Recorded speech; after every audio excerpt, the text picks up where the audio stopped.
James bond movie देखी है? इनमें एक विलन होता है जो बहुत ताकतवर और बासर होता है। बड़े बड़े इदारों में बैठे लोग इसके पेरोल पर होते हैं। दहशतगर्दी से लेकर ड्रग स्मगलिंग, साइबर अटैक से लेकर अगवा बराए तावान तक कोई जुर्म इसकी पहुंच से बाहर नहीं होता। मगर ये सब तो फिल्मों में होता है ना। हम आज आपको सुनाएंगे एक असली कहानी जो शुरू तो हुई कराची की बोटम मार्केट से और खत्म हुई मियामी की जेल में। I said, turn it on your camera so I can see you. You're looking my picture. टूटी फूटी अंग्रेजी बोलने वाला ये शख्स पाकिस्तान की तारीख का सबसे हाई प्रोफाइल इंटरनेशनल क्रिमिनल है। एक जमाने में इसका नेटवर्क कराची से वॉशिंगटन और दुबई से सिडनी तक दुनिया के सैकड़ों शहरों में फैला हुआ था। मुंबई का अंडरवर्ल्ड डॉन हो या मैक्सिको के ड्रग लॉर्ड्स, दुनिया के खतरनाक और ताकतवर तरीन लोगों को इसका नंबर जुबानी याद रहता था। ये अकेला नहीं था, इसके साथ इसका एक और भाई भी था, जुड़वा भाई, और लोग इन भाइयों को अनटचेबल समझते थे। मगर फिर एक वक्त ऐसा आया कि डॉन की तरह उन्हें भी दुनिया के 7 मुल्कों की पुलिस ढूंढने लगी। डॉन तो बच गया था, मगर इन भाइयों का अंजाम अच्छा नहीं हुआ।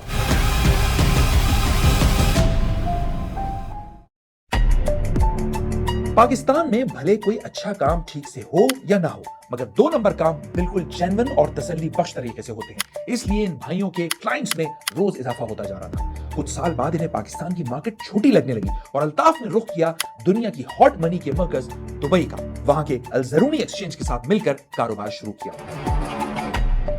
Knife road Dubai was the hub. उनका तरीका ये था कि जितना रेमिटेंस वो ओवरसीज पाकिस्तानी से जमा करते थे वो डायरेक्ट पाकिस्तान में नहीं आता था, वो आता था नाइफ रोड पर। फिर नाइफ रोड से वो यहाँ पर ट्रेवल करता था और जितना उन्हें रोकना होता था वो वहाँ पर रुक जाता था।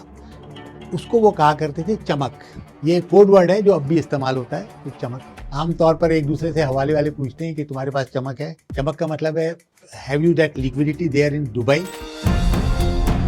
सीक्रेसी, एफिशिएंसी और बड़े से बड़े अमाउंट्स को बआसानी ट्रांसफर करने की काबिलियत, इन सब की वजह से वो बहुत जल्दी इंतहाई अमीर और खतरनाक लोगों का भी बेस्ट फ्रेंड बन गया। पैसा ड्रग का है या दहशतगर्दी का, अगवा बराए तावान या करप्शन का, अल्ताफ को इससे कोई गज नहीं थी। इसके लिए धंधे से बड़ा कोई धर्म नहीं था। वो अपना कमीशन रखता और रकम आगे भेजता।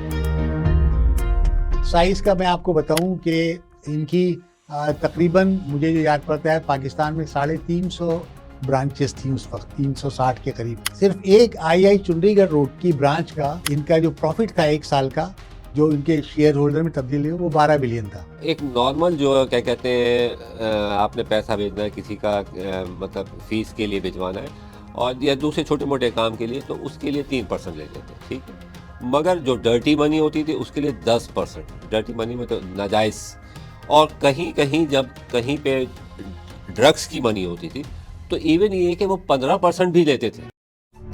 अरबों डॉलर इधर से उधर जा रहे थे। सब जानते थे कौन ले जा रहा है, सबको पता था, मगर कैसे जा रहे हैं कोई मनी ट्रेल, कोई सबूत नहीं था।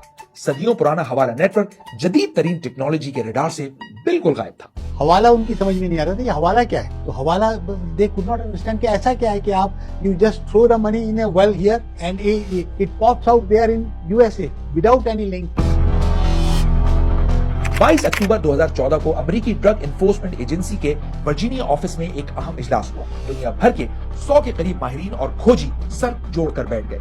प्लान तैयार हो गया। ड्रग एनफोर्समेंट एजेंसी की खुसूसी टीम बनाई गई जिसका नाम ग्रुप 44 रखा गया। इस टीम के हेड थे रॉक कैसेटा। वो खानानी को उनके हीरोइन स्मगलर्स के साथ ताल्लुकात की वजह से बहुत अच्छी तरह जानते थे। 5 आइज का प्लान था खानानी नेटवर्क के खिलाफ स्टिंग ऑपरेशन करने का। मछली सामने नजर आ रही थी, जाल भी तैयार था, मगर फिर अचानक सारे प्लान को फुल स्टॉप लग गया। अंडरकवर एजेंट्स को ड्रग डीलर्स बनाकर छोटी छोटी अमाउंट्स के लिए खानानी नेटवर्क इस्तेमाल करने की स्ट्रेटेजी काम तो कर रही थी, मगर मुसीबत ये थी कि अल्ताफ खानानी 40-50 हजार डॉलर की ट्रांजैक्शन के लिए खुद को सामने नहीं ला रहा था। इसको अपने सामने टेबल पर बिठाने के लिए बड़ी रकम की जरूरत थी, कम से कम $1 मिलियन की। इतनी बड़ी रकम का सुनकर अमेरिकियों ने तो हाथ खड़े कर दिए। कहा हम अपने टैक्स पेयर्स के पैसे पर इतना बड़ा रिस्क नहीं ले सकते। सारा ऑपरेशन रोक दिया गया।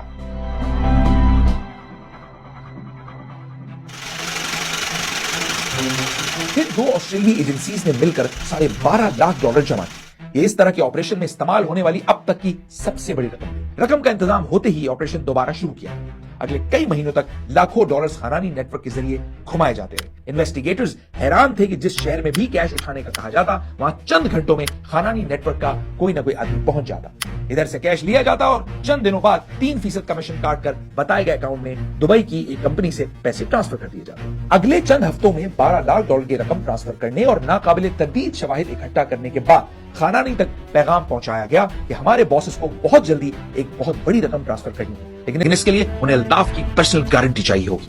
यूं अल्ताफ सामने आ गया। 19 मिनट की स्काइप कॉल में अंडरकवर एजेंट्स ने खानानी से रिक्वेस्ट की कि हमारे बॉसेस का सारा पैसा ड्रग्स का है, इसलिए वो थोड़ा डरे हुए हैं और चाहते हैं कि कम से कम एक बार आपसे मुलाकात करके तसल्ली करें। खानानी के जवाब ने सबको हिला दिया।